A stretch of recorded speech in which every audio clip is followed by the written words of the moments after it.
I was raised in Las Vegas, Nevada, mostly. Okay, most of you have lost money there. I see how this works. It's usually the reason. I like Vegas. Vegas is a weird place to grow up, right? Like Vegas as a place, you can't even get the whole story from one person in the group, right? Because one person has to be sober and everyone else is fucked up. You have to get them together in a room.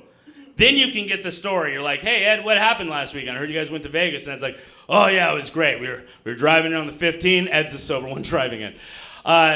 We checked in the Excalibur. We went and played some craps. And Hank, take it away. And Hank's like, and then we went to the strip club. And you just keep going, right, one after the other.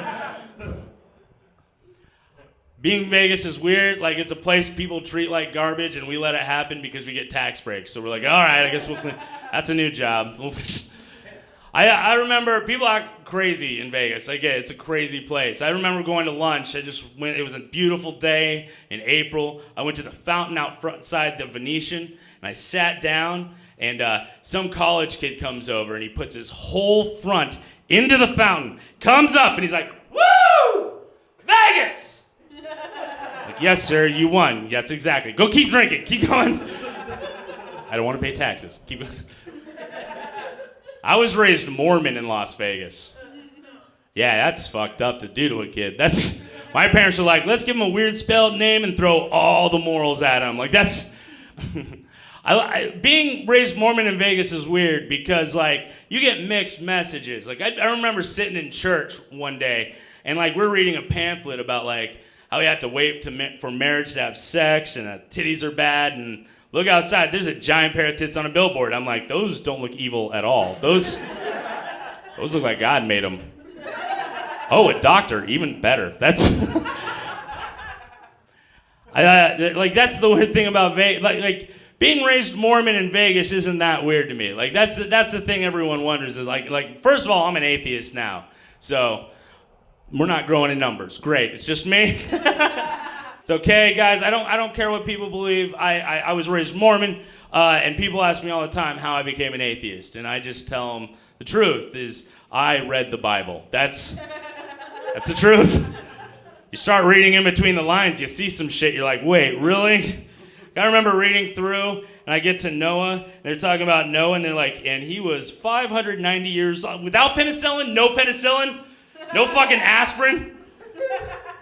590. Brother Clark out the hole is 80. Can't stand up. This is bullshit. This ain't real. And I stayed Mormon for a long time, and I didn't see the difference really between like a lot of the Christian religion. Like, here's the big trick. You guys want to know the big trick about Mormonism? Here's what they believe. They believe when Jesus died, he came back, then he went to North America. Surprise, y'all got a fucking TED Talk in Mormonism. Congratulations. It's the big thing. If you look at the things Jesus did, is that the most unbelievable thing? Really? Let's go down the list. Born of a virgin. All right, you guys believe that one. Let's keep going. He walked on water. Yeah. He fed 2,000 people with fish and a loaf of bread. Yeah. He died. Went to heaven. We don't even know where the fuck heaven is. Yeah, he did that too. Okay. And then he went to North America. Whoa, whoa, whoa.